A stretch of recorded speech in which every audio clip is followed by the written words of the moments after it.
I'm going to share screen here. So let's see. Yeah. So and we're now recording. So for everybody who's looking back at the recording, this is our latest seminar of the Delft Open Hardware Group, where we invited the people from OpenNEXT to tell a bit about the things that they're doing. Alongside of this seminar, we have a hackmd page, which you can see on the screen now, and that this is where we take notes and where people can also ask questions. So Jose is going to walk through the hackmd itself, and after that we give the floor to the speakers of today. Yeah, yeah, it would be nice. Yeah. So before walking you through the hackmd, one very let's make some little announcements. So I'm sharing now a bit my screen, so bigger so you can read it easily. So we'll start welcoming now. We hopefully start in 5 minutes with the presentation and everything. But before that, I wanted to just make some quick announcements, right? So we have had previous workshops on open hardware, seminar as well. I forgot to put Stanley's seminar here, which was about the open flow battery. It was a very cool seminar. I will add it later there, but you have also the making a PCB seminar workshop, which was led by Jerry. You'll see that is an open educational resource, which means that even if you were not in the workshop, you can use the content later, do the exercise. And the same goes for a bit for building an HPC cluster. This is another workshop that we did. The next workshop is going to be on 3D printing, CAD and CAM. This is still work in progress. It's going to be led by Angela Atomic and Janes Nellisen, two members of our community. And we also have when is this? So that's a good question. Yeah. on the 22nd of April. So in a month, we have this the workshop. So here you can see how we also can edit it straight away. So at the end of the presentation, we will also make a link so that people can already enroll for this one. Indeed. Yeah. And then we have also an announcement. This is we plan to launch the program in August, right? Yeah. And the program, the idea with the program is to make an academy on open hardware design, reusing as much as possible what we have done in the past. So there have been several projects and ideas. Jerry is a very active member of Precious Plastic. He's leading the plastic scanner project, right? So it's going to be really cool. So let's quickly try the hackmd, everyone, if you don't mind, and we would just like to ice break the session today and let us know with a note like this, just one for each person. How are you feeling? Are you excited? Are you good? Are you okay? Just let us know, just for fun, to see how the poll works. And we can share the link to the hackmd one more time in the chat of the Zoom. Let's do that. Yeah. It's a cool idea, so maybe if you like it, you can adopt it later in further sessions that you do. Nice. So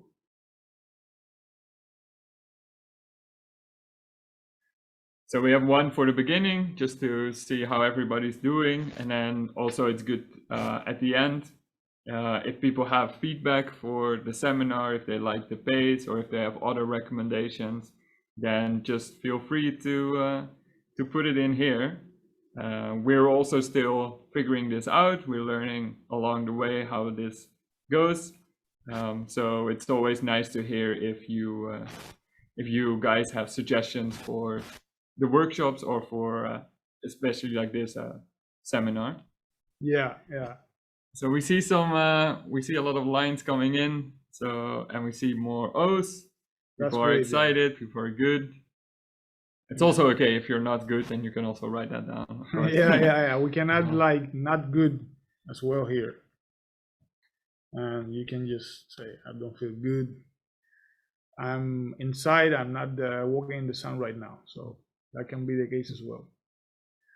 Okay, so this was, I think, good for trying out a bit how the poll works. This is going to be especially important when, we finish and wrap up the seminar, and you can give a feedback there. One other suggestion for the participants is that when you want to make, while you are listening to a speaker, if you have a question, just put a number in your question here and write your question, whatever you want to ask the speaker, and then we can actually go through it when they finish their presentation, okay? So that would be really nice, because then we can capture all those interesting questions. I guess we are almost ready to start. Let me check. So we have our speakers, which is Robert Mies from OpenNEXT and Christian Thams from the Danish Design Center, which is called DDC also. They have some rough agenda. Here is the seminar motivation, and here is where you can ask questions for the speakers. So I would just give the floor to the speakers, right? Is there anything else we are missing before? No, yeah? I don't think so. I'm excited to hear about them. Awesome. All right. So you can, welcome Christian and Robert. The floor is yours. Yeah, hello. Thank you very much for the introduction, and thank you for inviting us today. I see some known faces, but also happy to meet very many new faces. I am, maybe I introduce myself first, and then you come in, Christian, quickly to start with. So just to get to know each other, I am a research associate here at Technische Universität in Berlin since 2016. In fact, I should mute my phone. I'm just thinking of that. Sorry. And I've actually on my background is in industrial engineering. With a specialization in mechanical engineering, and I started working here. In this basic research project with Jeremy Bonvoisin, who started it. It was called Open at the time, Methods and Tools for Community-Based Product Development, and somehow we're still doing research all our time on this topic, because it really grabbed us, and we did some empirical research that really showed us there needs to be more theory also behind what's happening, and universities should provide some more conceptual support. That's really been ever since, from an engineering design perspective, our angle from where we've been doing our research, and also working in a very practical way also with practice partners. And after 3 years of doing basic research, we got in touch with many interesting application partners like the DDC at the time with Christian Willem, and had also some interaction with them on the remodel program, and somehow together with that the OpenNEXT program emerged. I would say a bit more why in a moment, but yeah, so this is actually what I've been doing the last 6 years, and now we're also working on another project called OpenMake in a science domain. But again, it's really about trying to understand how to disseminate practices, how to create better structured processes from an engineering design perspective. So yeah, I will give an introduction today. It's a bit, I think, of a casual setup. So Christian, you will speak in more detail about some, let's say, more recent, recently developed outcomes on OpenNEXT. So maybe you introduce yourself first, and then I think you also made an agenda. I don't know if you made a slide for it. I didn't actually, to be quite frank. Yeah. So I'll pass on to you. All right, cool. So my name is Christian Thams, and I am a industrial designer by trade, so to speak. Ex-IDEO, I've been also a couple of years in the loudspeaker industry, where while working for Bang & Olufsen, I developed, or was kind of like the project manager for the ViewCreate program, which was this system where we try to upcycle vintage loudspeakers using Raspberry Pis and open source tools. So that's kind of how I got the background. And then the previous OpenNEXT lead at the DDC, we actually met a couple of years ago in Paris over a glass of wine, very romantic setup. But there we kind of ran into each other a couple of months ago, and he thought it would be a really, I could maybe contribute with my knowledge of open source with the OpenNEXT project. So here I am, working as a consultant for the DDC, and currently the lead at the DDC for the OpenNEXT project. So I'm here and have presented a couple of slides. Like the agenda I sent out is kind of, it's not exactly that way, but close enough for everyone to be kind of onboarded on what we're discussing. Great. So just to provide some context to the audience, and you correct me if I'm wrong, there's the first question actually to make the seminar interactive.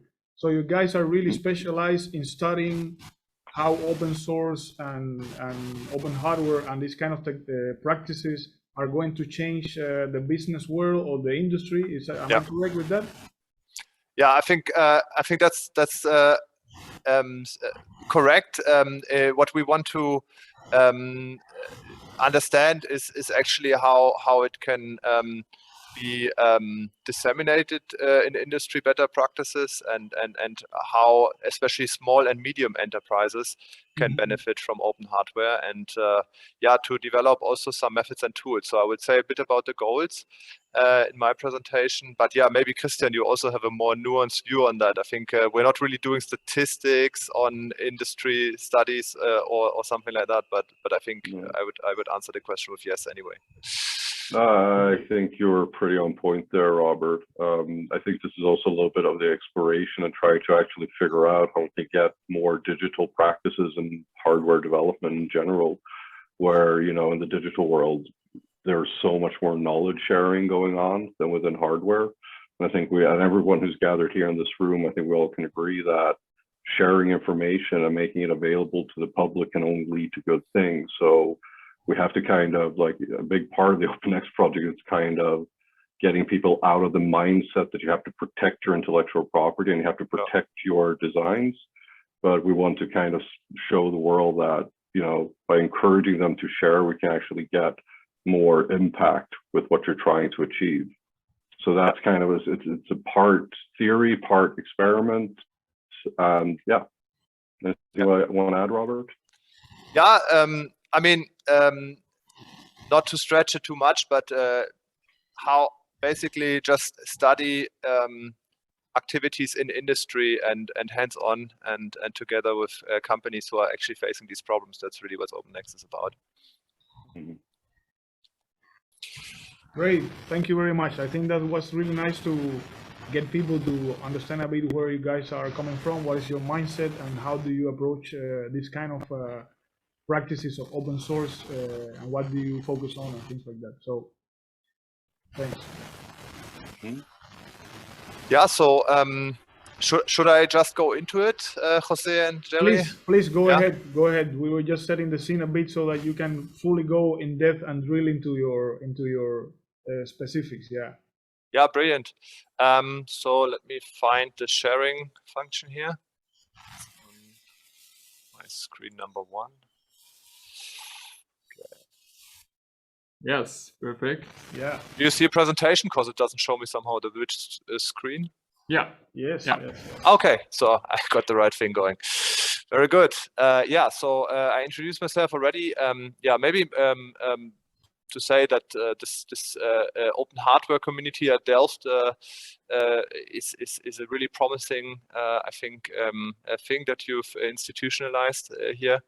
And yeah, at the Technische Universität Berlin, we should probably also do the same in the future, but there's still obviously some way to go to copy that here. Yeah, so I'm at the Institute for Machine Tools and Factory Management. They're specifically at the chair of Quality Science. And yeah, I prepared some slides and just to give an overview. And then let's say you should understand at least what OpenNEXT is about after this talk, and then Christian will go into some details related to design processes and business considerations. First of all, we are a 3-year project. It's age 2020, and it's from September 2019 to November 2022 now, because we will actually go on for another 3 months encore. And it's very good for us. Actually, we recently got this extension because we still have plenty of things to do this year. And as you can see here on the side, we have 19 partners from seven countries. Yeah, I mean, they're the research partners on top, and there are some SME partners, 6 of them, who've been working closely with us on a implementation side to try out things. And then we have 6 facilitation partners, and there are 4 of them are makerspaces, 2 of them are ICT partners, with Wikifactory and Wikimedia Deutschland on the left. And yeah, actually, I'll say a bit more about the makerspaces a bit later in the coming slides, because they're very important from the onset of our project. It's not just about businesses; it's really more broadly actually to see what made us look into that. So actually, from a economic point of view, we see that of course free and open source software has created huge economy that's relevant today, and I think it's out of the question. And somehow open source hardware is really promising, and it's much more recent. And yeah, I mean, since the mid 2000s, really open source practices have also been carried into the world of atoms, so for the creation of physical objects. And we, like I said, we have a bit of an engineering background, ideally, and at our institute, and also a lot of our research partners here. And so, yeah, we came up together in a group independently of OpenNEXT for the DIN-Spec 3105 standard, with a definition where we say that open source hardware is hardware for which a free right of any use belongs to the general public and whose documentation is completely available and freely accessible on the internet. This is built, of course, on the OSHWA definition, but what we noticed is that hardware, it's not like on the internet where you find the software and you can use it, like with the obviously great examples that we all know very well and that we use every day, Linux and so on.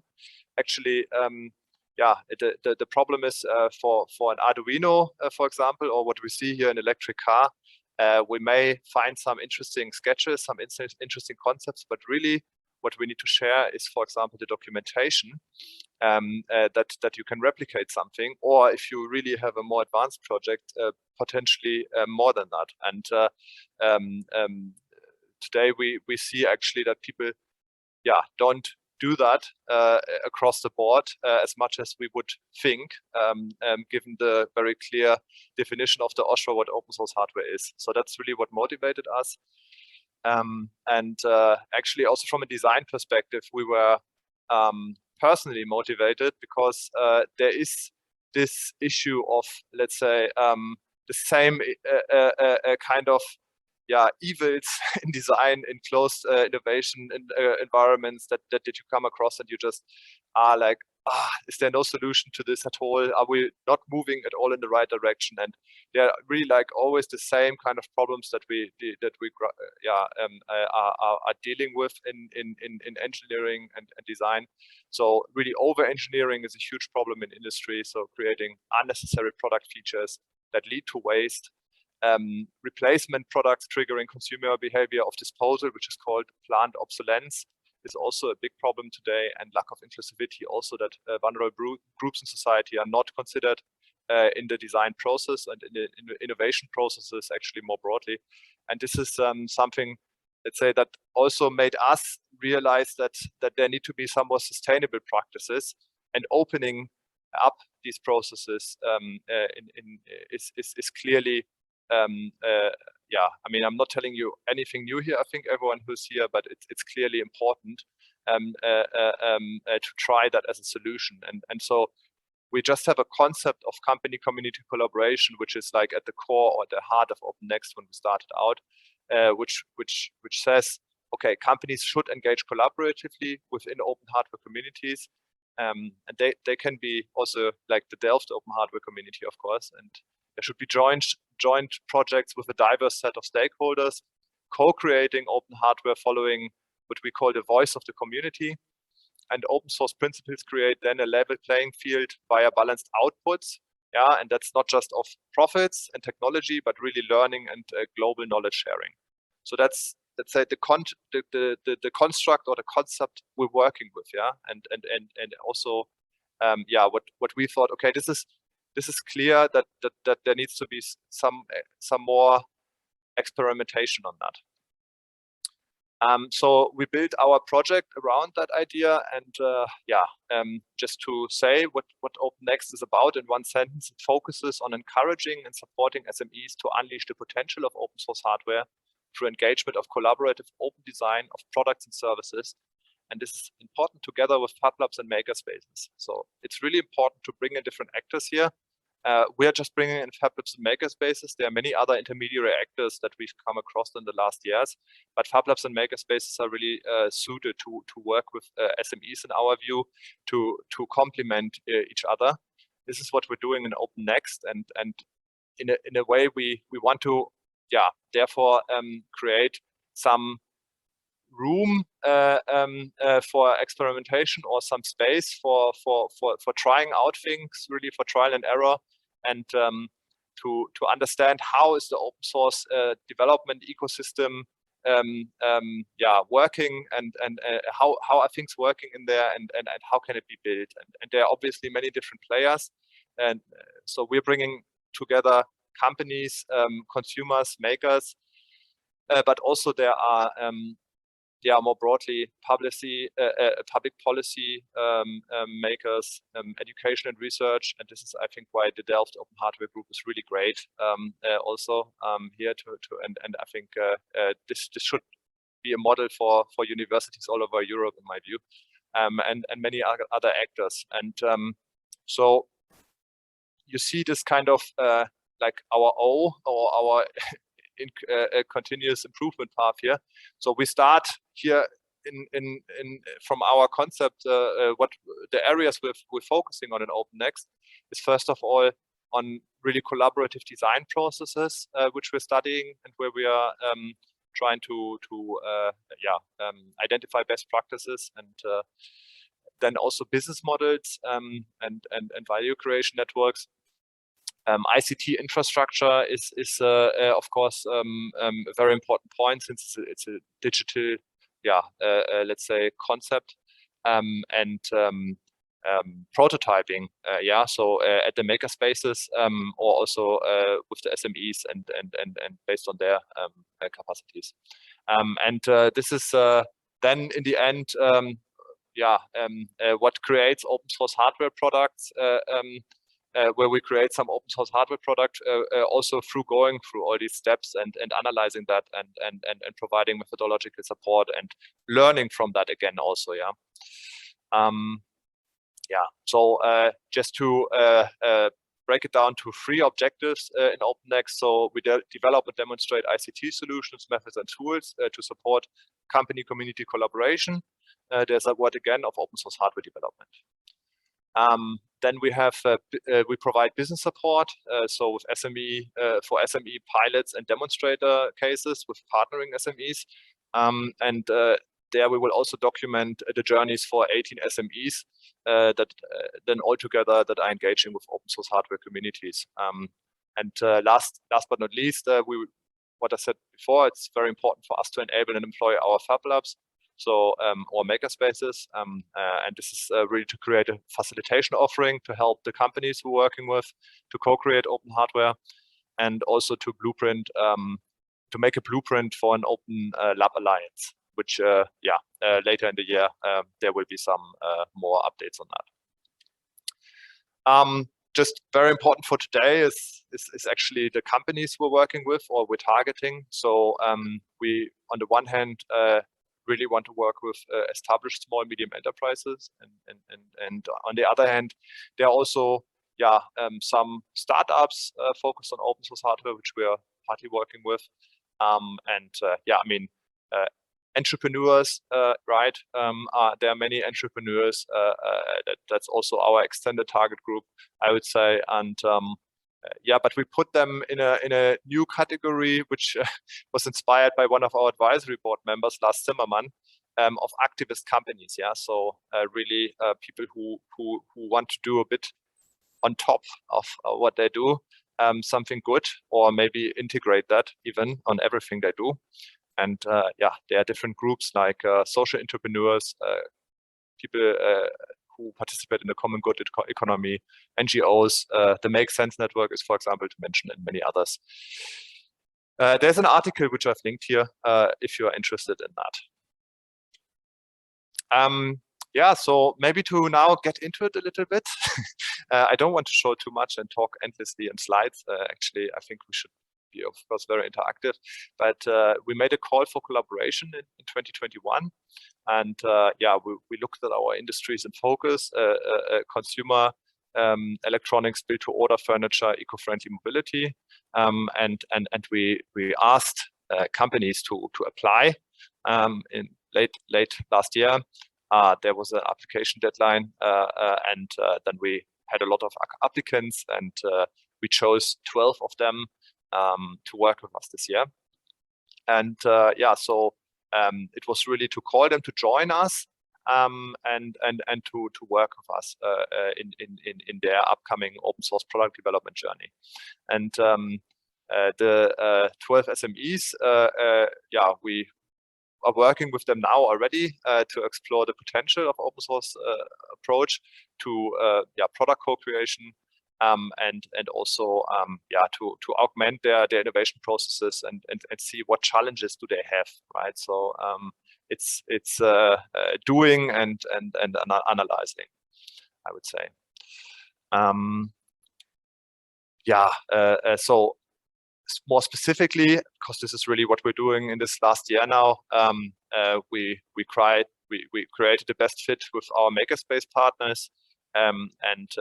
We're having some check-in sessions with the companies, and we also created our own, let's say, toolbox with offerings, they are partly on business model development. So this is what is presented today, some of it, and revenue models, and also really community building best practices. I think we can subsume a lot under that. And there's also going to be ICT infrastructure offered to them to document their journey. That should help them, or that also makes their hardware more findable. We want to make connections, right, with their community, existing community, build it, extend it, or also new communities, and with maybe also similar companies or just companies from totally different industries, and just create this exchange. I think that's really important, and promote and communicate what they do also. Just to one more basic slide on our project. So we kind of set out different impacts, and in 5 years after the project, I would say we really think that with our project we can increase SMEs innovation capacity, particularly really to develop user-centric solutions. Is how we promised it to our funding agency. And that's really through business models, strategic guidance, and also our Fab Labs who support there, and create some capabilities here also as part of the project within their own organizations. And then, more broadly, we really think that there can be a substantial reduction of 15% is what we articulated in the proposal and explained it in time to market and also in development costs. Because, just enabling design reuse and using ICT tools, right, to enhance open hardware development is very important, and it can make a big difference to product development. And lastly, we really want to create networks and new for value creation. and especially create this tie between SMEs and Fab Labs. Something actually which seemed a bit daring at the beginning when we made this project, but today I think we can speak much more confident about it actually, and really to develop a blueprint, like I said, later on in the year, also for an Open Lab Alliance, which should, hopefully come to fruition later on and create some institutionalized body for that. Lastly, I wanted to show you our project hub, so you can find out about our demonstrator and pilot cases on projects.opennext.eu. So here we see, for example, the last desk from Sticker on the left, or the add-on modules for XYZ cargo bikes, or in the middle the PS Lab from our partner OpenTech here in Berlin. And you can just go on there.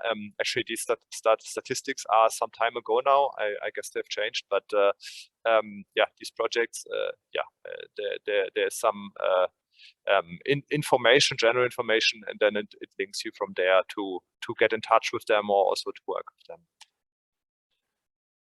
What's really somehow unbelievable is that we're already in the last year, more than halfway through, and okay, there will be another 3 months on top, which is not indicated here yet, but so we've already covered a long distance together in this consortium. We started together and stayed together, which is a good thing, actually the truth is that it's been hard in the last 2 years, I think, for a lot of projects, and we came out of that, I think, fairly well. But actually, we really want to make a lot of use of the last 8 months now. So it's very good also to reflect on some of the core ideas here today that Christian will also present. Yeah, that's it from me. I went a bit longer than I anticipated, but I also thought I'd just take the time. And Christian, I think from here, I hope you can maybe start out and tell a little bit about the agenda. I did not make an agenda slide, like I said, but if maybe before we jump over to you, if there are some general questions on my presentation quickly, to not just make it straight, like you listen to us for half an hour or 45 minutes, I'd be very curious to hear maybe some first impressions. Yeah, great, thanks, Robert. Yeah, it would be nice. I think for the next part of the session, when Christian starts introducing things, if we can actually just jump in and ask some questions, just to make it interactive. But I think that in your case, from what I get, is a very ambitious project that was funded by the EU. So that means that the EU is there are some people in the EU that are really interested in open hardware and what it has to offer. So that's really interesting to see, right? And I don't know, at least I was not aware. You never know how much interest is actually from. So it's nice. I mean, the money that they allocate to your project already tells that there's some interest there, right? Yes. In fact, we came a bit as a, I think, unexpected application, because it was a very original approach, I believe, for the call topic, which was an open innovation for production engineering or in production engineering. And I mean, we actually heavily interact with our sister projects, iProduce and InEdit. They also really do complementary things to us. Mm-hmm. What's I think a little bit changing now on the EU side is that they are looking, for example, when it comes to Fab Labs and like this maker movement. They're looking at it more locally now, so it's I think more national funding agencies. But then again, the topic of open hardware really ties into open science and open innovation practices, and I think there is a continued interest, in fact. Yeah, and we were also surprised, let's say, when we saw this call at the time, because the call topic was really a match to what we wanted to do for a long time. And then, all of a sudden, let's say this is a this was a substantial amount of money to get 5.9 million euros EU contribution and or get a project funded of this amount. Yeah.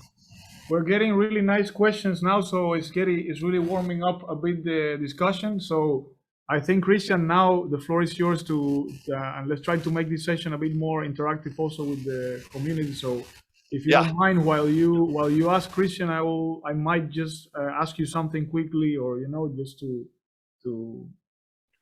keep the attention also on people alive. So the floor is yours. That's no worries whatsoever. And let's see if I'm able to figure out technology. Let's see. Okay, share. Can you see that? Can see your screen. Oh dear, I'm in the middle of the presentation. That was a rookie mistake. There we go. So I thought I kind of start off by just talking a little bit about how we at the Danish Design Center are working with open source, and also clarifying a little bit what the Danish Design Center is all about. And as I said previously, my name is Christian. I'm very happy to be here, and thank you so much for the invitation and taking the time to listen to what I have to say. So essentially, the Danish Design Center is a place where we're trying to increase design capacity in society in general, and with a main focus, of course, within Europe and the European Union, or Europe in general. But we're also looking at a lot in how we can have a global impact in the research and the work that we do. You can essentially regard us as this kind of like public service design resource, where we have 3 different main missions that we're focusing on within green transitions, digital transitions, and then societal transitions. And the results of the work and research are usually put in these toolkits and articles. So if you're interested in becoming more circular, you can check out the DDC and look at the circular transition kit. Within digital transitions, there have been a lot of focus recently on ethics and emancipation from the digital space. So there they put together this ethics compass. And then in societal transitions, we have a tool called New Days. It's only available in Danish, but it's essentially looking at how healthcare workers can kind of give better care and more personalized care towards their patients. And everything we create at the Danish Design Center is under a Creative Commons license. So they're free to download, share, and remix. And now we've actually started engaging, especially us in the OpenNEXT team, starting to get a lot of influence within the DDC to really, shout it out, like work loud and proud when it comes to that. We're not just public service, we're very firmly open source. So we're really excited about that. And this is something that not really belongs into a single mission. It's something that is just our way of working, to be perfectly honest. So that's a little bit quickly about what the DDC is all about. And so what are we doing in OpenNEXT? And we want to guide these companies to be able to create not only looking at what kind of product they're developing and how the user interacts with it, but we're looking at, how do you look at the entire ecosystem of the business and the strategy that they're trying to build, and to really be concrete in the ways that, you choose open source for the right reasons and for having kind of like the right mission behind it. So I kind of put together this, irresistible design strategies, because that's what we really want to create. We want to do something that's better than the status quo. And so how do we even begin? And we essentially started off by doing a bunch of research, looking at successful open source hardware companies and analyzing how, what made them successful and why. And we put together something that it's still a work in progress name. We're calling it the Revenue Model Catalog for now, although we think it does a lot more than just show a revenue model. It goes a bit deeper in, what and why this open source hardware project work. And it also kind of goes through the development of open source hardware, because that's definitely, this isn't only true for open source hardware, but most companies, they start somewhere and then they build. And if you look at a company like Arduino or maybe, Prusa, it all had a root somewhere that was quite different from what their final offering is today. if I were to use an Arduino board back in 2005, as like I've used Arduino boards throughout my career and education, and it's just been such a helpful resource because you have this huge community and they're all sharing their code and files. And, you know, I can read C++, but if you ask me to write original code, I am effed in the A. And, you know, so this is where we also want to have that really clear, you know, communication that this isn't necessarily a quick fix. This is something that takes time and it takes development and especially engagement. And we started identifying these approaches from these different companies. And you can see that in the graphic to the right, where we identify mainly, you know, they're leveraging through communities, third-party crowdfunding, selling hardware, or platforming. And when we say platform, we kind of mean that you're selling a digital service or a facilitation service. And then how they kind of used ecosystems within the not only open source hardware, but also kind of like in the larger world. It can be ecosystem of what would you call it, of closed products, or an ecosystem of software that can interact with each other. And we've actually released the first versions of the revenue model catalog, and it's available in the link that I've written there. And once I'm done sharing my screen, I'll make sure these links are in the MD document that you guys have set up, so it'll be easier for you. Like, if I knew, maybe I should have just snuck those links in previously when I wasn't speaking, but I guess I'm a bit too lazy for that. It's good. It's good. I wanted to quickly ask you something, Robert, Christian, sorry. You were mentioning, you know, you're talking about the things, and you are really thinking, you know, the hobbies and the makers are more focused in the short term. I want to do this, I want to get this product, you know, or even the SMEs. But you, from what you're saying, it looks like the free and open source software movement, it's taken decades to become into what it is right now, right? So yeah, you're really looking, I'm assuming that you are more focused on that journey that perhaps is a bit boring or difficult for people that are more in the, you know, in the day-to-day work, but you're really looking at these processes which are more socio-technical, right, in the long term. And I guess that's what is happening now with open hardware. It's going to take some more time, but it needs to, many things need to happen together and really settle to get like solid, like perhaps software, right? Yeah, I mean, I'm really glad you brought that up, because I think that is definitely one of the big learnings when you're looking at successful open source hardware companies. It's taken time. You don't build a community with, you know, 10,000 people overnight. It's something that it just, you know, you need to be engaging, you need to be posting, you need to be showing the world what you're doing a lot, so to speak. And there's a lot of work still to be done within the open source hardware movement from my perspective, because one of the great benefits with software, and if you're looking at open source software, is the language. If you know C code, you know C code. And you can just read it, and you can replicate it, and you can modify it. But then you're looking at a CAD model. You know, if you're opening a step file, anyone who's ever imported a step file, that, you know, a step file is generated by Autodesk, and then you're putting it into Onshape, and then you want to change a whole diameter.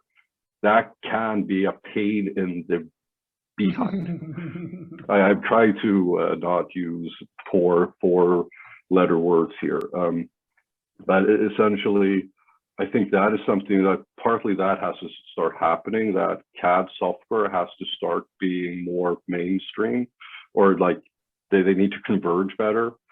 And like, so right now I'm actually in a process of trying to teach myself FreeCAD, and to, in future projects, actually only use FreeCAD, so I can post the entire build list and all the operations for a file. And then the second part, I also like to just, as you mentioned about the time aspect, is, you know, the people's understanding, you know, the customers out there. I mean, all these, like, to be perfectly honest, all these open source hardware companies and organizations we've been looking at, they're all kind of in the open source hardware world.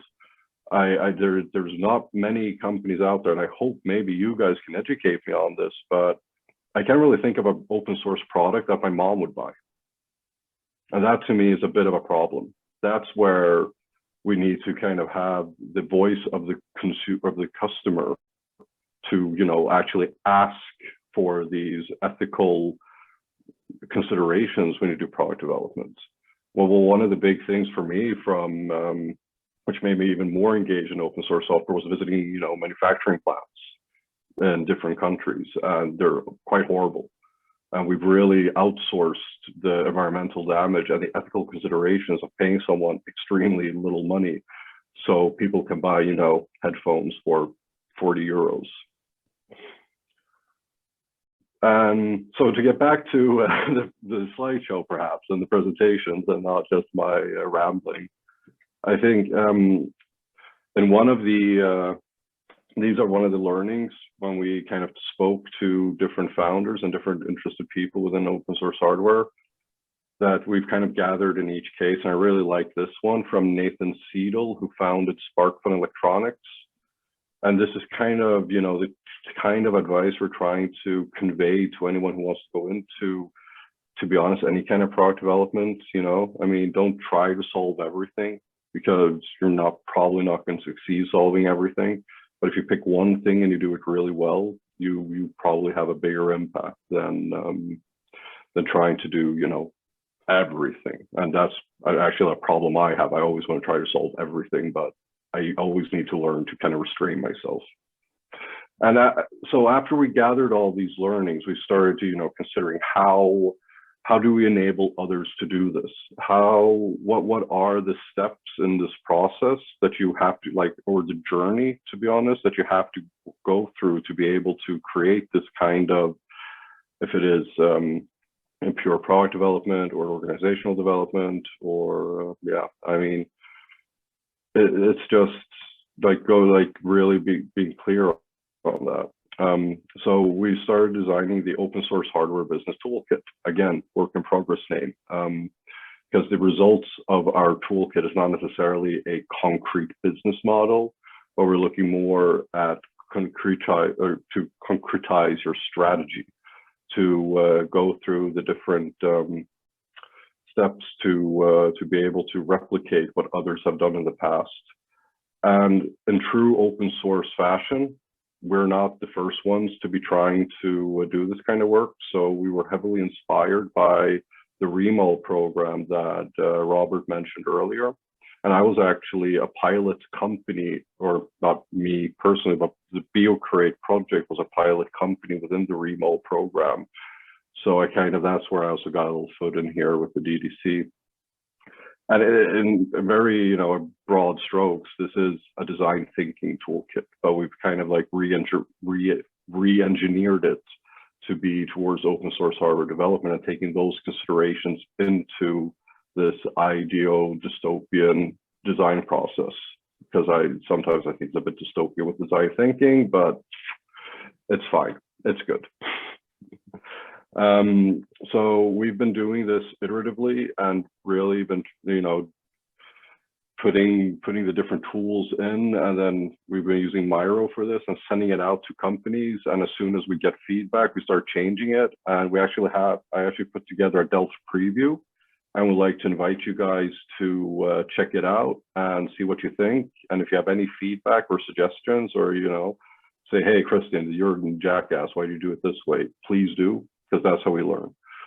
And to really briefly go into it, we have 6 steps where we call them, actually I would rather call them exercises, because that's actually what you're doing. You know, design is not a noun, it's a verb. So this is a design exercise, essentially. We started off this whole process by talking about the community discussion, and then being very concrete on, you know, what are you open sourcing? What kind of actions can your community do with this open source aspect?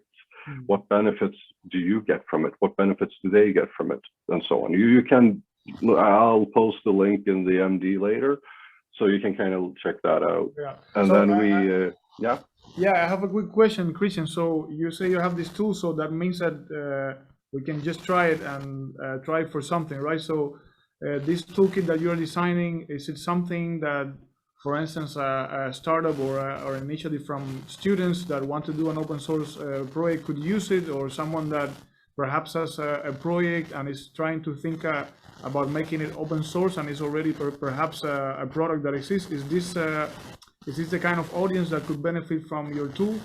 Most definitely. The tool itself is quite flexible, and it can be used as an ideation machine, so to speak. It can be used to kind of validate your existing, business or your existing thoughts. It can be used by companies, students, open source hardware enthusiasts. To be perfectly frank, I actually think this tool is a healthy exercise for anyone doing product development. And then maybe you can just kind of like skip or modify the parts in the community discussion if you don't want to do it open source. Because as I mentioned, like essentially this is kind of like the fundamental design thinking methodology that we're applying here. But we've kind of spiced it up with the remodel toolkits. But where the big difference between remodel and what we're doing with this toolkit is we've actually just tried to condense it a lot more. We found that remodel was kind of difficult to implement because it was 7 different steps, and you were required to plot out big posters and essentially have a facilitator. Like it might, like the remodel toolkit, I'd say, is maybe more made for a design consultant or an open source consultant, whereas this toolkit is more to the end user of the people who are creating the projects. So I say like it's very flexible, and it can be actually used for almost anything in terms of where design thinking could be applied.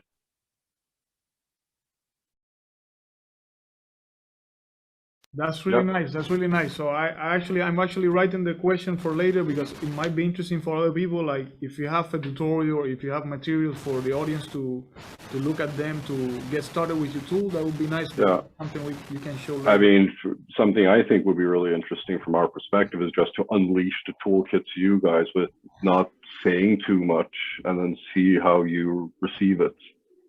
Yeah. And let us know how we can give feedback. So that's super. That you sort of get a sanity check. That's great. Very cool. No, as I was discussing, talking about what it is you're open sourcing, who are you selling to, who are the potential users in the persona listing, and then we have this step called customer mapping, where we actually put all these people on a timeline to kind of say, okay, and also categorizing them between the innovators, adopters, and mainstream.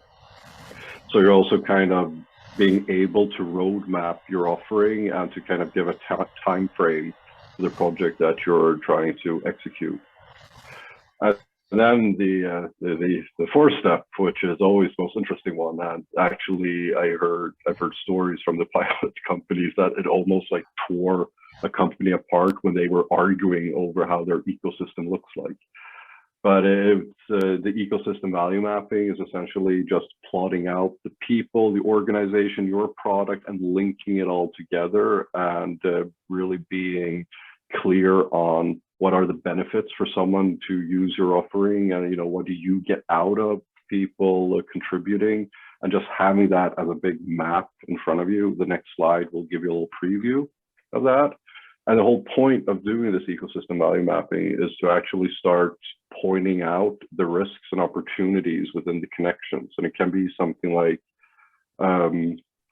parents want to buy educational kits for their kids, right? And then the opportunity there is, parents, that's a large market, and they're also pretty gullible when it comes to to improving the lives of their kids, right? But then there's a risk. Will parents understand the offering? Will parents actually buy this, or is this just something we believe from our gut feeling, right? Are parents gullible? So then we have to essentially assumption map. So for every connection, we like to see that people have put out these assumption cards, and then we start assumption mapping, which is kind of trying to prioritize which assumptions are the most vital for you to prove, to validate, or disprove before moving forward. And that's where step number 6, test the future, comes in. And really good piece of work made by Marcus, who is my colleague at the Danish Design Center. He's on the call as well. I think he was drinking beer, but that's okay. It's Friday. But I'll share the link in the MD soon.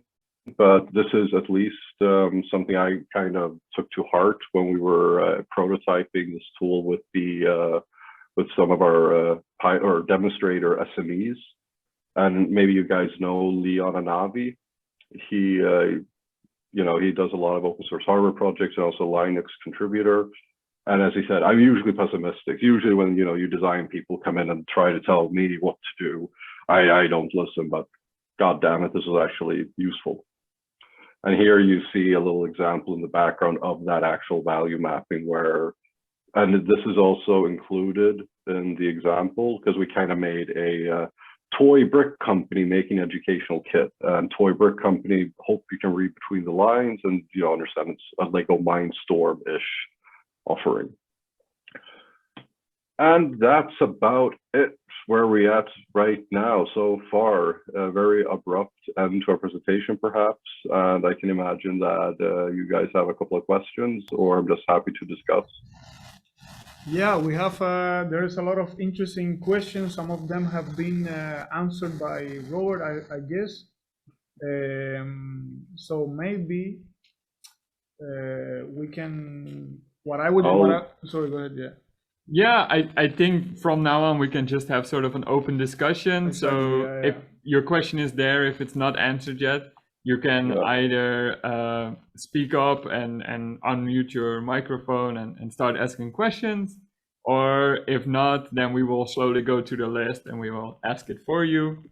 Cool. Should I stop sharing my slides, or do you want them to be there? I think for now we can just share the hackmd because that's we can look at the. But the interesting thing is that we have some nice questions that have been answered already. I wonder if there is a general, you know, there are many questions about open source, and one of them is if it, you know, if it's going to take off in the hardware world, what does it take? From what I'm seeing, from what you were mentioning, Christian, at least to summarize it with as a dog typing kind of reflection. From what you're saying, really there is a mix of things that need to happen. It's not just about having a good design or making it open source.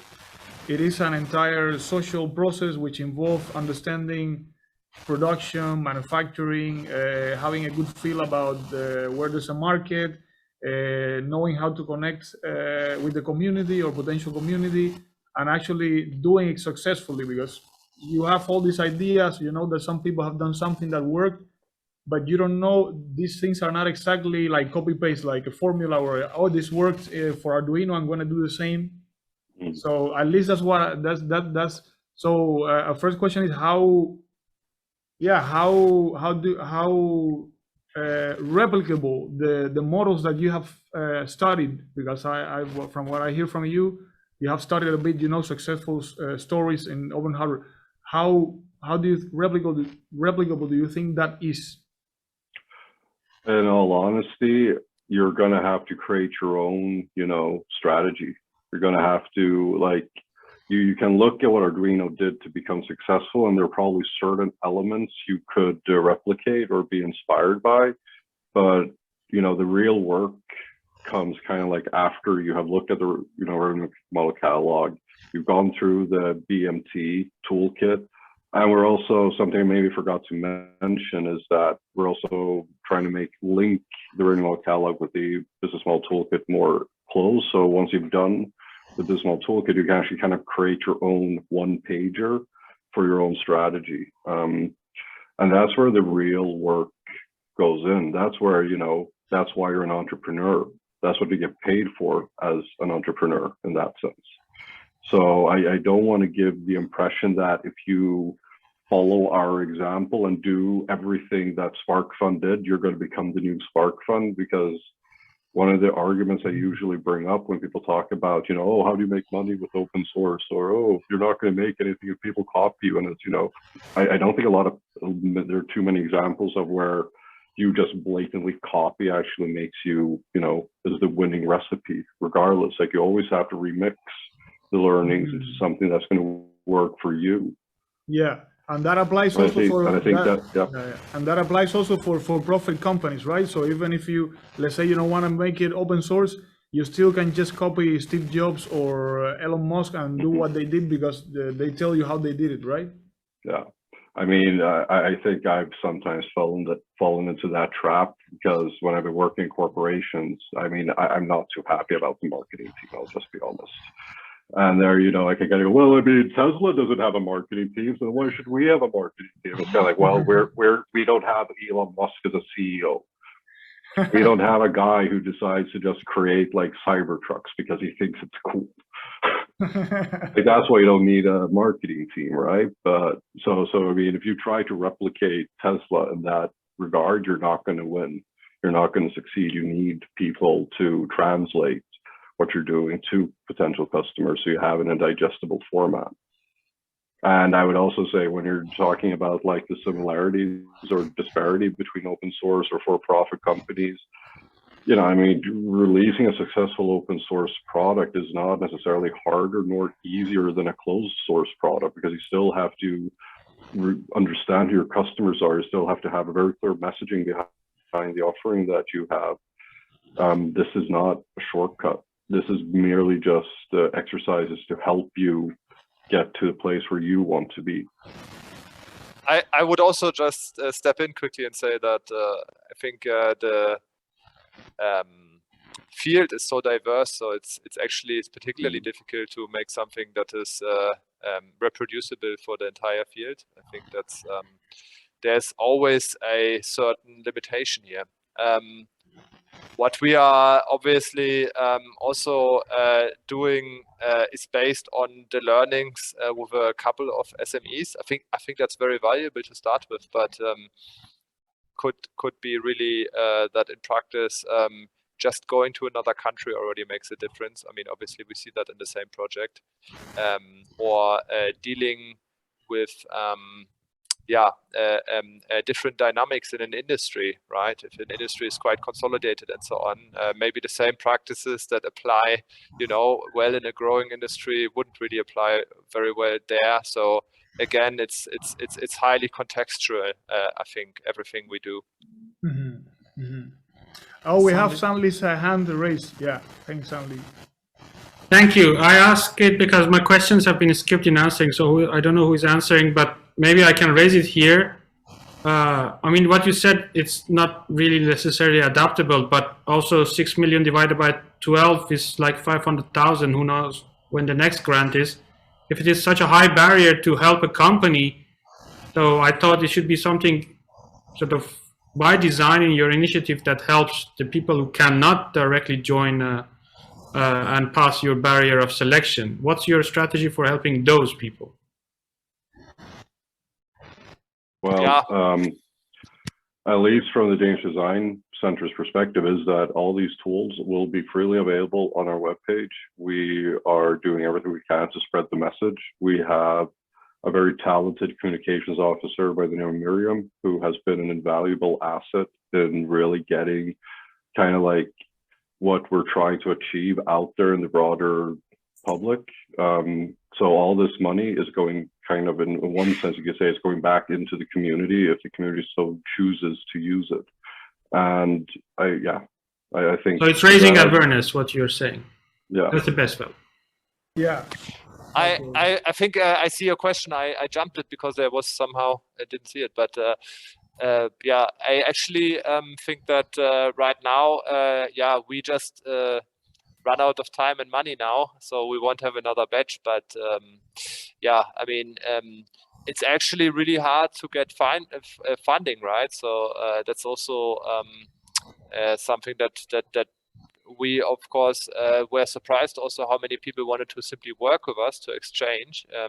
I don't know if you have the number present right now, Christian, but I think we were in contact with almost 50 companies last year. And then I don't know if we had 25 applications roundabout, where people then really did not just talk to us and said they were interested, but also really said, yeah, we commit to our application here now on your website, take us in. And then from there, anyone we asked, okay, should we go ahead? It was pretty much the case that they were quite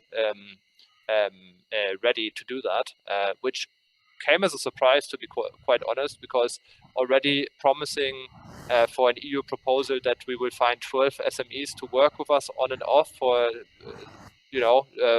stretch of time of 3 to 6 months is not really risk-free. And I think in that sense, it would have been great to even go for another year. We should have probably made it 4 years, but we made it 3 because we were many partners and we had lots of things to do and we're so ambitious. So maybe I can, if I may continue, Josef, just one question, because I also have one more question there.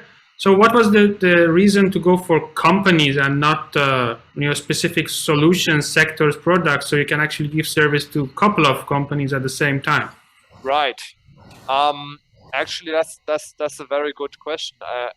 I guess the reason why companies is because we see that companies are having a hard time to deal with, let's say, a lot of uncertainties here, and they are one of our core target groups, or the, let's say, primary target group.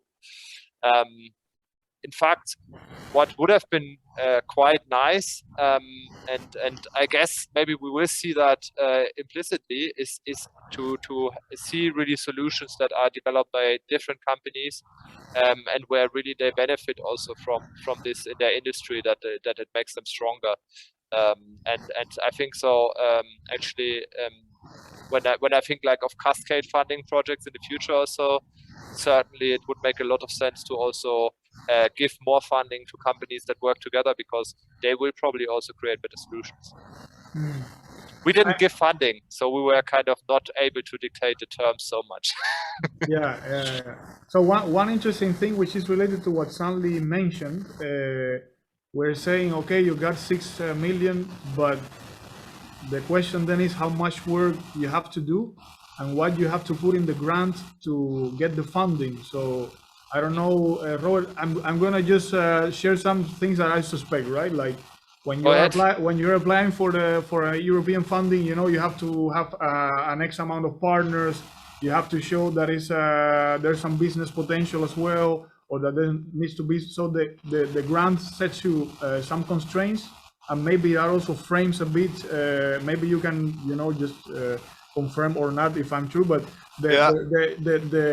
the way the funding works sets you in a path of proposing things in a certain way to also and that also partly answers the question of Stanley here, I think. Because I was wondering, is it that you guys with these 12 SMEs, do you guys research how their process is in making it open, or do you guys support them with tools and financial resources to make the closed thing open?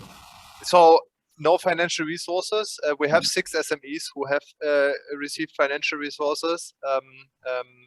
So if you go on our projects hub, you can see them.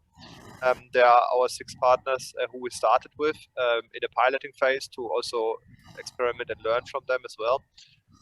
And then to be more realistic, but we wanted to work specifically with companies that are not incentivized by EU money. And it's not just, let's say a cooperation for free, right? It's a cooperation that works both ways, and where we have to be, let's say, quite committed, and we have to be, let's say, interesting enough to get some reciprocity. What we produce from the funding agency's perspective, of course, it should eventually create some kind of maybe bang for the buck or euro, so therefore the solutions that we build, they are geared to create some kind of balanced impact. What I showed earlier, that slide. And I'm not sure, let's say, we can so easily produce something in this field already where we can say this will create X amount of money, because it's already quite hard to make some economical value mapping at this point. Yeah, so there are some constraints here, which we are also quite aware of. But go ahead maybe, and Jose, I like this kind of exercise now. Actually, it's very intriguing. interesting. I think it's really cool that people start asking things. So we have a very nice question 8 that is not answered, and this one is how will you? Oh, sorry. No, that's sort of the question from Sunday. Oh, is it the That same? was my question. That's the same. That's the same one. Okay, Yeah, okay. yeah. For me, I'm reading, so sometimes I Sure. There is one that I have. I think I wrote it at the beginning. It's quite one of the early questions, and this one is for Christian. I come from Cuba, right? In Cuba, people reuse a lot of things. Old cars, microwaves, and stuff like that. So, for instance, coming from the world, for me, it's not just interesting to create a new microwave. For me, it's extremely interesting that the parts to recycle or refurbish it and the manuals and all that is open source. And by that, I mean that also there are forums where people share things. So this happens in WhatsApp, this happens in Facebook, things like that. But how would you see a scenario where, open is also applies to old products that are still very relevant? We're always talking about new open source. But what about the old stuff that works and the things that are still valuable? How do you see that scenario? Well, I think that comes down to, trying to build up these communities, can be able to kind of reverse engineer and hack this old equipment. And from my perspective, it feels like almost an insurmountable task to, put like in this day and age to go in retrospectively to really start linking these parts and products together and how you can actually start fixing them. I think it's something that's incredibly relevant. We have been discussing on future projects. We're actually been looking into just that topic. It's still in kind of like the whiteboard phase, but there, it's really difficult to kind of identify who's going to gather all this data, who's going to do the manuals. Will they be understandable enough for people? And then, there must be billions of different parts and components that would be relevant for something like this. I think it's incredibly interesting. And I think that it's definitely something that would actually have urgency and should be solved. I can't think of something that would make it easy right now. Maybe with some sort of AI scripting tools, web crawlers. This could be like, I know AI buzzword, sorry about that, but I think there's something there perhaps where that could be relevant. And I do think that's super interesting, but I don't have a straightforward answer for you about how can we posthumously, create open source projects. I think, big products, if you need to fix your first generation Xbox, there's so many people who know how to do that and that have already done it before you. But it's far more interesting to look at, okay, my blender is broken. How do I fix it? That's interesting. Yeah, indeed. So it's still a challenge. Stanley, you have your hand raised again, right? Go ahead, please. Yes, maybe I just want to continue. I mean, already this 12, great that they got do it. Are there any commitments for this 12? Hopefully they are going to generate economic value to follow up your mission after the project is finished. And how is that guarantee given? Actually, no, we didn't ask for such a commitment. But I hope we can motivate them to do so. And some of them already were doing, they had a track record.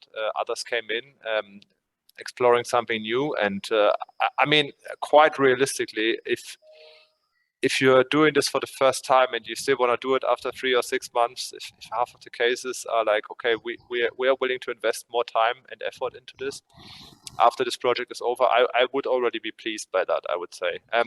Not to downplay really what's at stake here. I mean, obviously, there is a lot of great things happening, but it's important to get off to a good start, and we have just I think started to explore some good trucks where companies find themselves on to create some kind of stable business. But there are still more examples needed in future and more learnings in order to scale this. And so therefore, it's also something I think that yeah, you have to be open, also minded, like you said at the beginning, Christian, and you have to also see if it makes sense for your organization at a certain time, space and time. And yeah, so I think I'm optimistic here that we can manage that. But I also don't want to, let's say, set the bar too high personally in our project here, and we didn't make such commitments because, I mean, first of all, it's hard to chase that up, and second of all, already that they want to work with us and that they're willing to test our solutions and cooperate with us is quite good. And if we can get them somewhere from A to B, yeah, where it's valuable for them, then that's already good for us, because then we can say, okay, at least we have some companies who were able to do something that's of value for their business, and that's already something that if it's well documented and it's shared, then it can produce imitation, and others can do the same, right? So I think that's maybe more valuable than the individual cases, even that we analyze this well and that we also share it well when we come to actually outputs of the project. Christian has the hand raised as well. To kind of build on that, what Robert just saying, I also think there's something about if we would need to have this commitment that, okay, if you're going to be part of OpenNEXT and you have to commit 2 years of your time and energy on open source development, then I think we would have failed if that would have been a prerequisite. If we have to, as I said, like in the start, we want to make this irresistible. We want to show the impact it has without forcing it. Like we want to use a carrot, not a whip. Yeah. And please also feel free to disagree with me here, Christian. Yeah, so because I don't want to be too pessimistic about it, but I think the actual thing is that you don't really maybe set your numbers and then reach them in the next quarter here. That's exactly what this is not about in a way. By the way, I want to put in context something now that I'm trying to think also why Stanley is asking this question, because he's always asking very great questions. So yeah, Stanley has a flow battery project that is very interesting. That was the seminar before this one. I heard good things about it. Yeah. So he's also asking this question because he's really questioning how do I get a project like the flow battery off the ground. Stanley, I'm talking a bit to stimulate you to give them some perspective on why are you interested and you're so curious. Well, I can explain myself, Jose. It's not about our project. It's about, there are a lot of companies out there, and there is billions of business going on. So you can always help a company or two, but that doesn't change the sector. While there are people who are actually change the sector, like in fashion, by setting the standards, because as you said, they are the activist ones.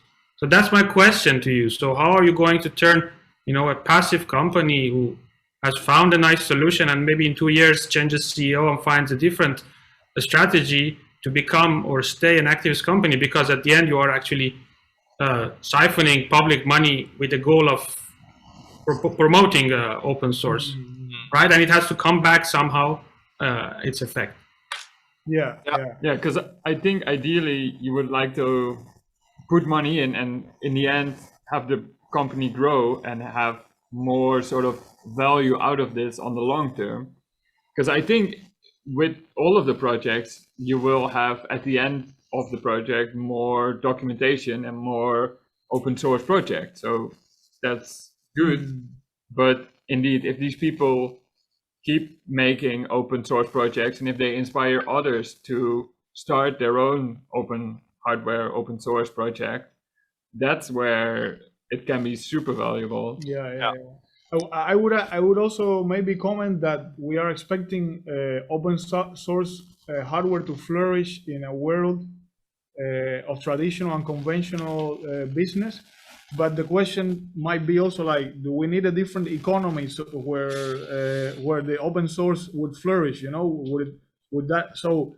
It has been tested that open source can fit in the current economy, but some questions that you're asking, I think, are more related to how companies work and how they could change in a different context to, mostly to address the ecological issues and the social issues that we have, So you often see that the discussion about open source is, okay, how do you make open source work in this economy?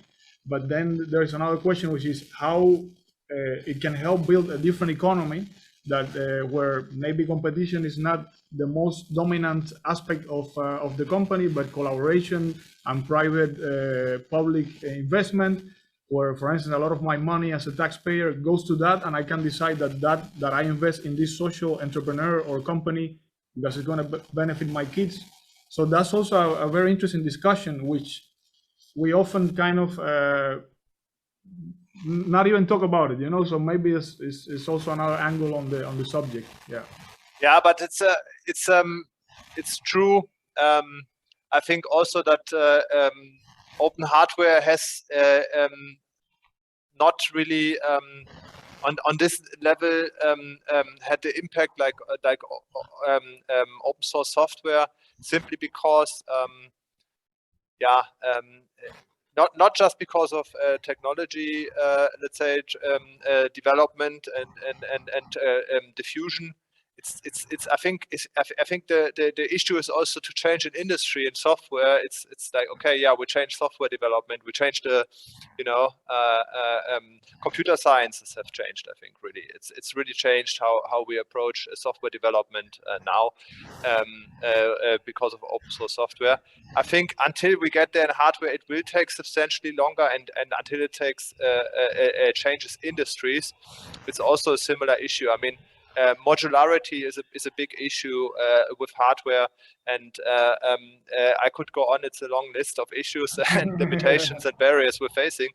So all these challenges, I don't want to list them, but I want to say that the way to influence business here is probably not that we change entire industries. I think we grow this open source hardware ecosystem, and we, for example, we see there was a good question about sustainability, which I don't think I have the answer to, but right now I just see there are some good circularity business models that are promising, and that people have learned about in the last years more and more how to apply them, and then you can extend that also towards openness and try to employ some open hardware practices.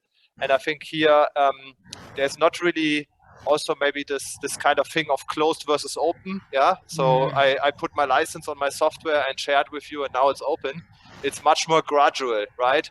So maybe that's a plus and a minus, yeah, because on the other side it will be more steady, maybe it will linger a little more, but then it will also be there, and it will not be something that is let's say trying to push its way in there. It will just kind of like spread like a fume. So I think it's a different way of how it will diffuse. Simply, it will not just scale.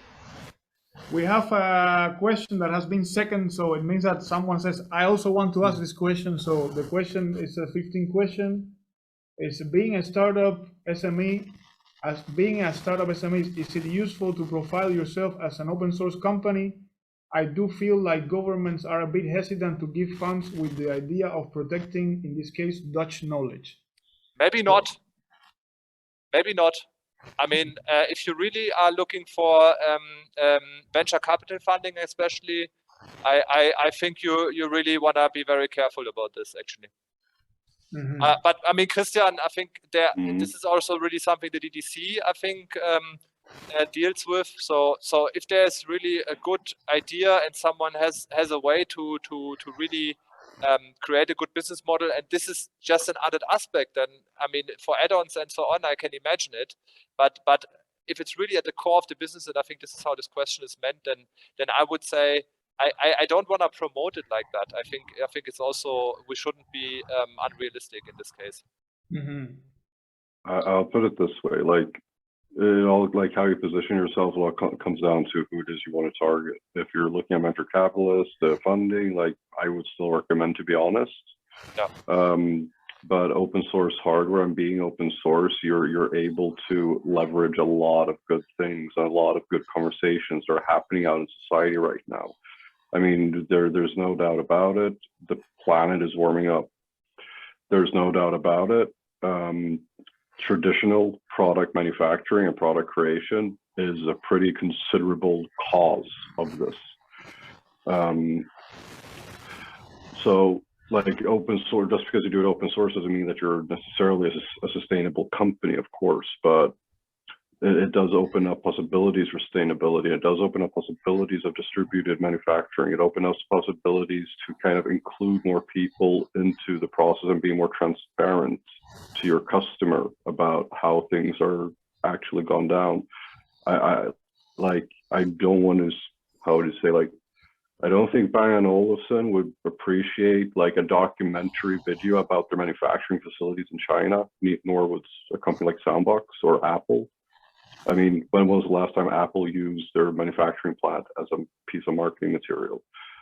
If you are doing it open source and you can kind of like, it doesn't matter if they see how it's being made, honestly, right?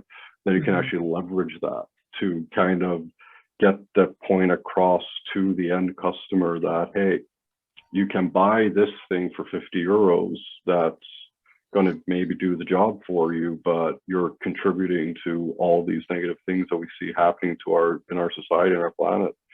And to actually be able to position yourself in a way to say, hey, because we're open source, you're going to be able to fix this microwave 50 years in the future.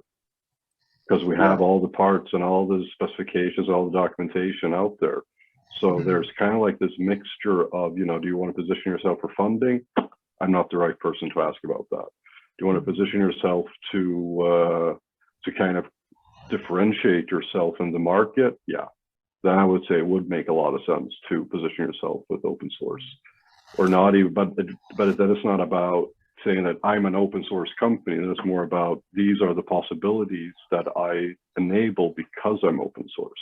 So you talk about the enabling possibilities more perhaps than saying I'm open source, because honestly, I don't think most customers actually care if it's open source or not, but they do care about making right choices. Yeah. I mean it's also, it really depends, right? I mean, if it's, are we talking about B2B? Are we talking about B2C and so on, right? So I mean, in a way, I think there are also to stick with that idea. I think there are the possibilities, and I think we would say that there is some interesting potential even after studying this for 2.5 years now in this project with practical partners. So that's also, let's say, something positive to say here. But at the same time, I mean, so the question asked about governments, I think there's government, and there was a question earlier about public-private investment. So there's business, right? There's the private sector more broadly, and then there's the civil society, right? Which we should also not forget, that simply by making something open source, you can create a new baseline. And if it's something that's very helpful, like for example with the Corona crisis, thinking about ventilator projects, or now even the Ukraine crisis, we have to think about also how can this be utilized, right? There, it's like, should we invest in that and make it more available and make it diffuse faster? Of course, right? But if we're looking at private investment from a venture capital, like I said, let's not push it right now. And there's plenty of other room where we can experiment and experience a good, I think, even gains here. Yeah. So we have roughly half an hour to finish, and still time to wrap up, right? Because so what I would suggest is let's stay for the next 20 minutes, still discussing a bit more, and then we wrap up a bit for announcements or things we might want to share. So I wanted to say to Christian that you mentioned something very interesting. You were mentioning that the fact that things are open source doesn't mean that they are sustainable, which brings me to the question or the observation that you have these very cool companies like SparkFun, and all these companies that manufacture all kinds of hobbies, let's say electronics, but that also has a tremendous impact and footprint, because it means that more people can have more of these gadgets and buy more of these things. So how do you see do you see some contradiction in that sense as well? Because from the market point of view, you say, yeah, free market, approach, anyone can buy anything, but can that really be sustainable? And is that the right way in which we should look at why open source is so relevant for sustainability and reducing the footprint and these kind of things? I would kind of start off by, when we speak about open source, it's kind of like, is a hammer sustainable? Well, you can use a hammer to create a sustainable project. We also use a hammer to destroy something as well. Open source in that regard, I would say, is just a tool. Like, you could still have an open source product, have all your manufacturing overseas and underpaid facilities to get that low net price that you have to pay.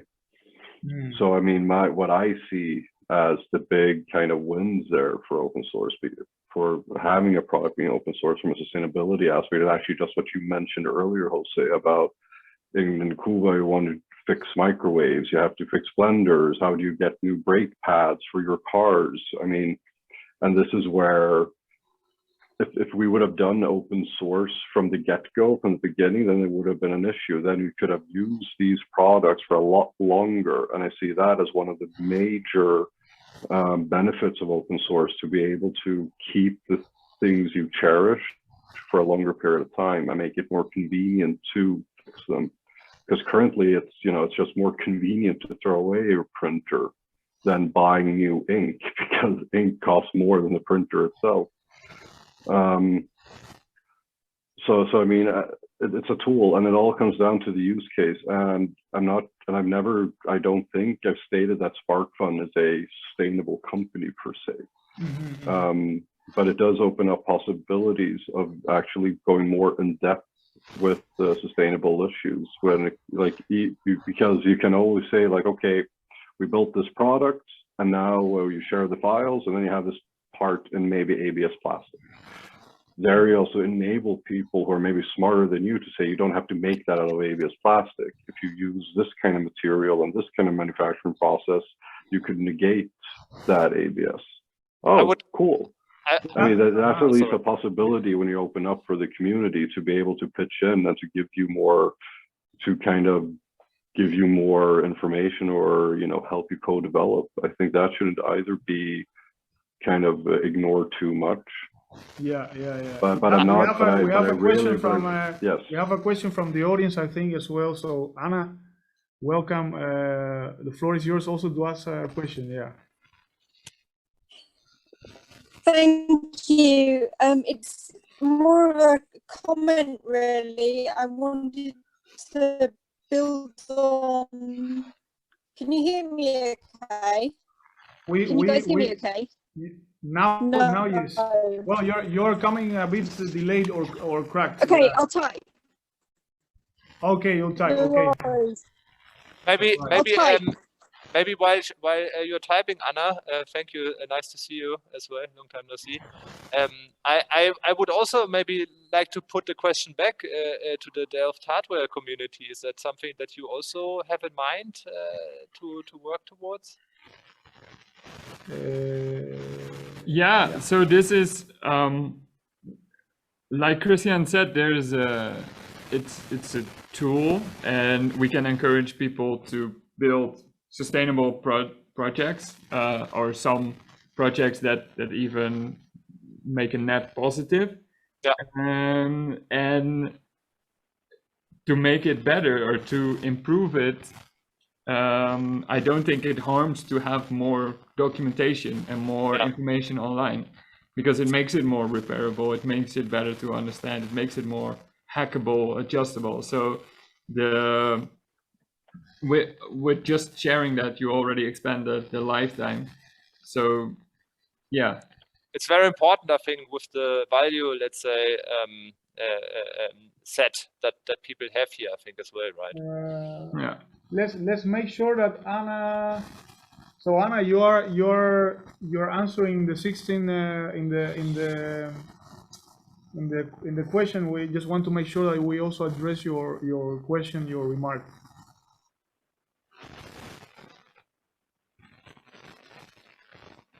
Let's see where she's writing. Yeah, we're just trying to figure out where Anna is at the moment. Oh, this is Janet. I'm writing in the chat. Okay. I'm okay. writing in the chat for the Zoom because I would have to log in for the other one. Oh, sure. Yeah. No problem. Okay. No problem. We'll put your question in the document. Give me a minute to finish typing. It's fine. We will give you a bit more time. We will see your question pop up in the chat. In the and chat, then yeah. we will copy it to the hackmd.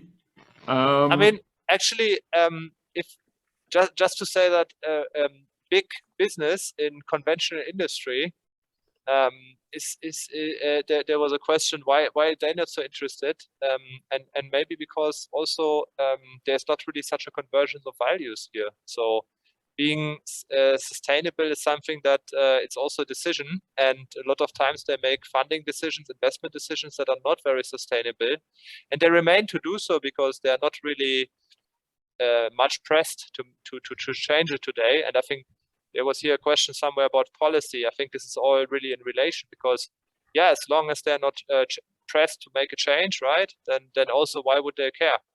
So I think it's also about feeling the urgency to do something better, like you said, Jerry.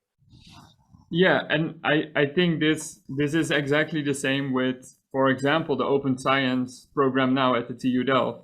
It didn't used to be there. Now, for every research, there is also the question like, how does this contribute to open science? And if it doesn't, why doesn't it?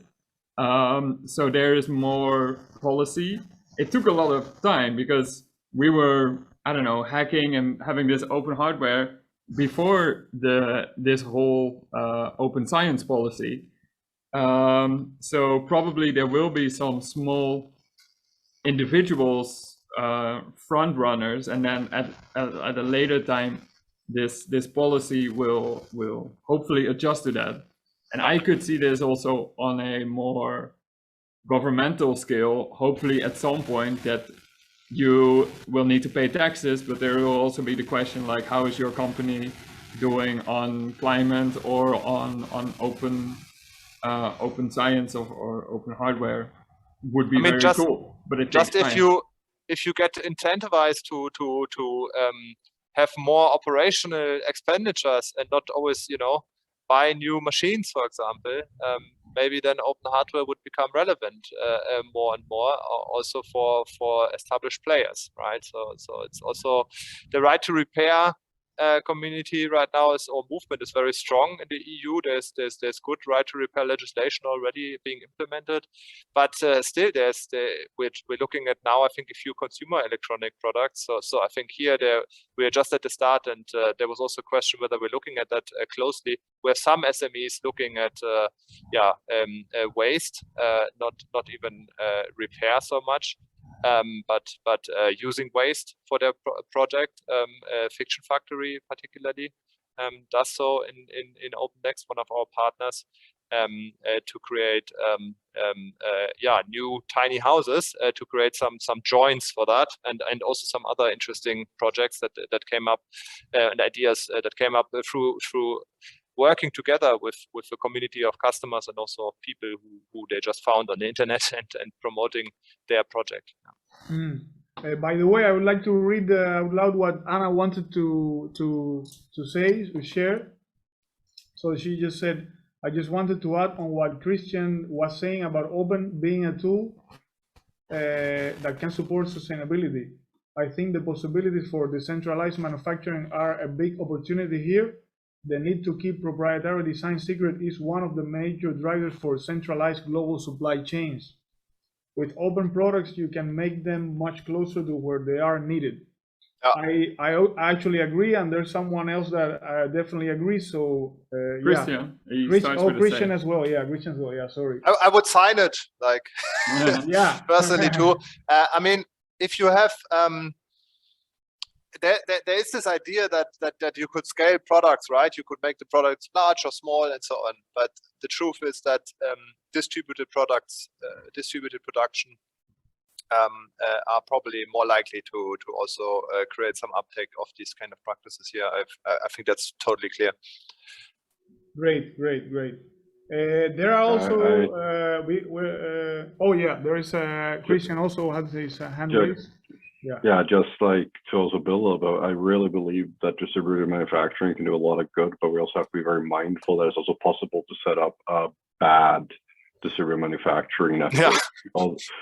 But as I wrote in the MD, I do believe that if you do place your production closer, you're going to see more of the effects of what it actually entails, and that will hopefully lead to that people want to maintain it to be, you know, have as little environmental impact as possible. But that is always going to be this combination of regulation, what the market is looking for, and yeah, I mean, I'm just trying to be as optimistic for the future as possible, of course, when it comes to this.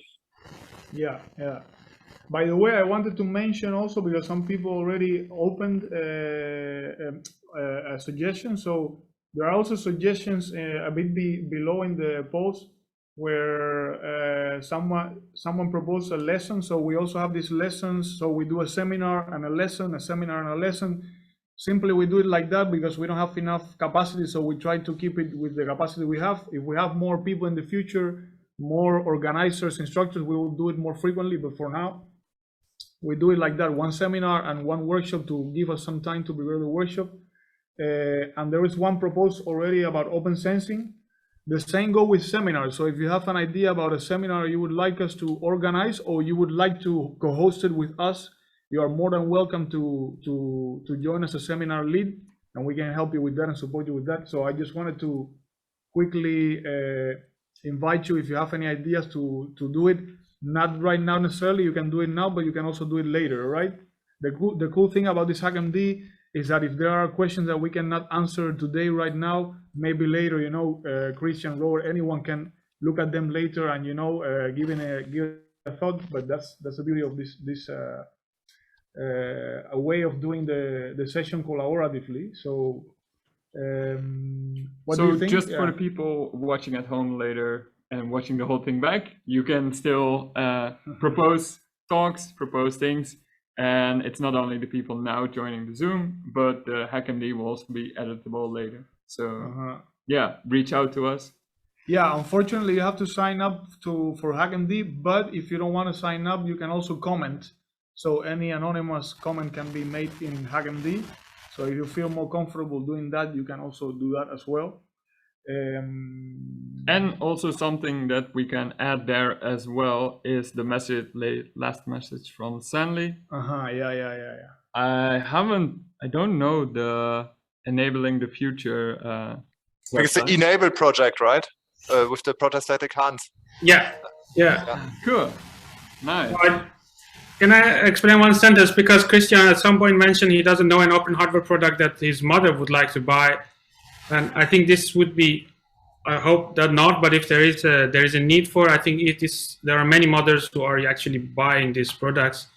I don't want to sort of here preach, but that's one thing I would like you to consider, is that if you put companies at the center, this construct of a company is still a pretty European construct.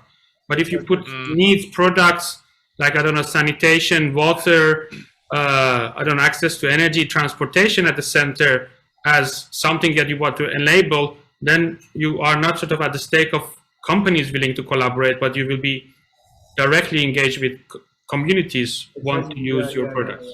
That is a big point here, I think, which is important to also I think appreciate most definitely. I mean, we're not putting companies in the center of it because we think industry is going to take open hardware to the next level now. Yeah, actually, I think that, for example, open science is very important. Research hardware, and I think that's. However, again, there's the link to companies, because companies have to produce things today because you have to source things and so on. But there's also another aspect. I mean, maybe just to put like some questions now, we're getting to the end of the podcast, or is it? I think you said it's streamed, but it's true that we need these companies to produce hardware on a wider scale. And then also we need not just companies, maybe because they're the only way you could institutionalize something like this. That's true. You could also make it in a non-profit way. NGOs and so on could work with it. But that I think comes really important when we think about infrastructure, public infrastructure, yeah, to create that. That's I think where really there's a lot of potential, and that's why I think we always need to look at socio-economic value creation and map that together, and not just one of these. And actually, we should start mapping any of these. And other than that, maybe So a question at the end maybe may also be from open research hardware point of view, open science, if creating companies and technology diffusion, I mean spin-off companies from universities and technology diffusion could also be accelerated through open hardware approaches being really cultivated at universities through such programs as the open hardware community at Delft, right?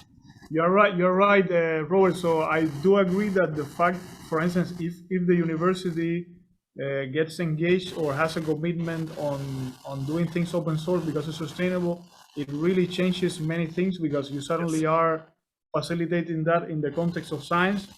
And let's just remind ourselves that the entire free open source software movement comes from universities. So all the big successful technological projects, privately funded or privately appropriated and non-privately appropriated, the big technology ones, including the internet and everything, has come from public funding, and many of them from universities. Maybe a lot of the high-profile cases today, we could say, because I think now we see the ventilators that came up in Corona. They were also private initiatives, right? Exactly. So I wanted to make a short story about the ventilators because it's very funny. The MIT released a ventilator that was kind of not industrial grade, and just because I'm from Cuba and I happen to know the people that did it, they took actually the MIT open hardware design, and they actually made an industrial grade ventilator, right? Which is something they never did before, but because the entire world and Twitter was exploding with let's all make ventilators, then suddenly, someone did, or somewhere in the world, someone did an industrial grade ventilator based on open source design, which actually showed me that some things are not done because they are not put in the public agenda. But once they are put in the public agenda, in 15 days or a month, people suddenly do crazy things. So that's a very interesting phenomenon that happened with the COVID situation, which basically tells us that it is a bit more of a social thing than a mindset that people have or don't have. That is what Stanley is saying a bit.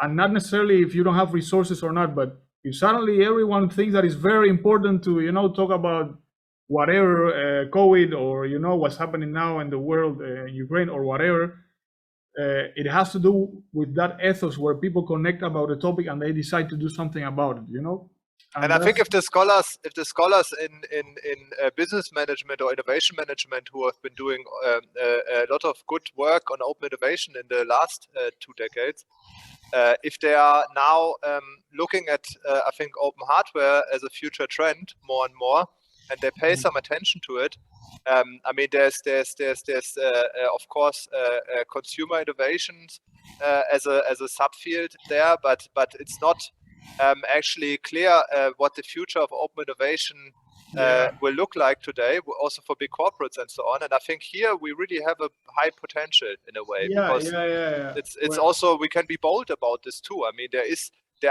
a steady development of activities, right? And I think really these ventilator projects, anyone who would like to get a view on this, maybe also to put some signposting here, I think it's Robert Reed from Canada, who made a very good overview of about 150 projects and what's it called, pub surf list. I'll have to look at that and just post it. Yeah, it would be nice if you could share it. I think we have to start wrapping up right now, right? Because we are 16:23, so I don't know if there's some other questions or things someone else would like to talk about or share before we start like wrapping up in the last 5 minutes. Someone that, yeah, maybe something a bit out of track of all the things that we have been talking. Something, I don't know, about open source that captures your attention and has nothing to do with business and economy, maybe. Yeah. I mean, I think the only thing I like to also have pointed out, like the OpenNEXT project is just like one activity within this larger ecosystem of open source hardware. And I think it is important to look at the structures that exist today and see, can we do something to like nudge them in the right direction? And then the question is, will it have the most effect doing this way? We don't know yet, but regardless of our results, it's going to take time to see what the effects are. And maybe companies aren't the right focus to have. Like that we're also open to. Like we always have to be open to that. Like there's no real, like a successful project, regardless of the results, this is going to be a successful project because we're going to be taking these learnings around open source hardware and taking that to the next level. I mean, I definitely see the correlation between also looking at what's happening in Ukraine, and they're lacking a lot of resources there.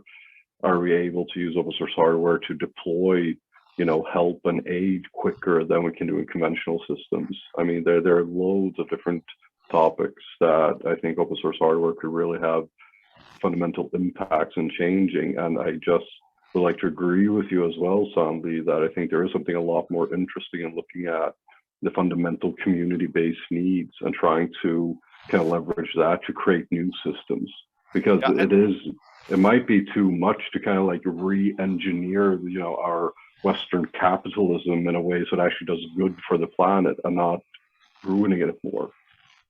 Just to wrap up also maybe on that part, that company community collaboration, in our view, it's what I said earlier, it's about really creating a level playing field, and it's about how companies can engage differently with the stakeholders and to break up what people call dyadic relationships of I produce something and you consume it, right?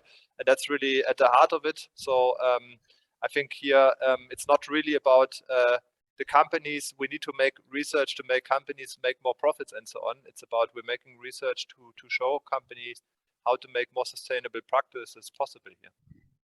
Great. Cool.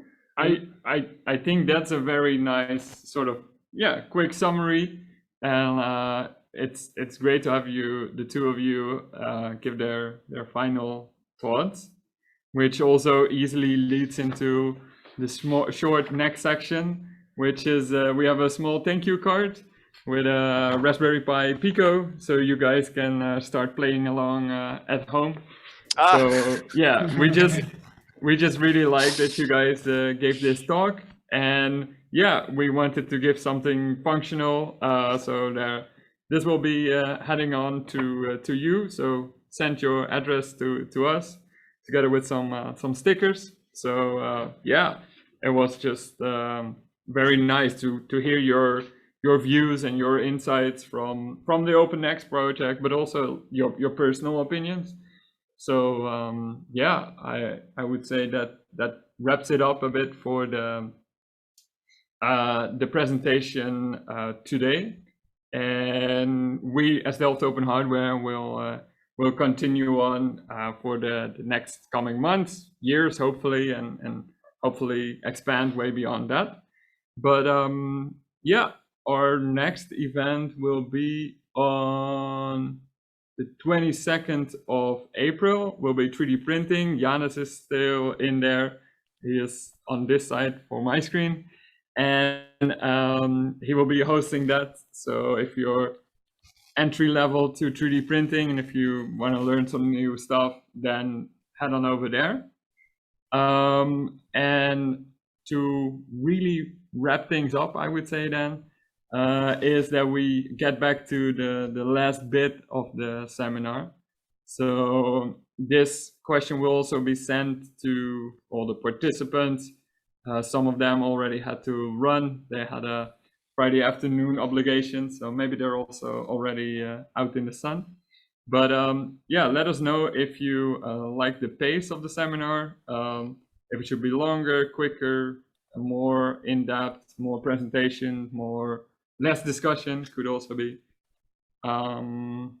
Yeah, and other than that, if you have suggestion or other feedback, please let us know.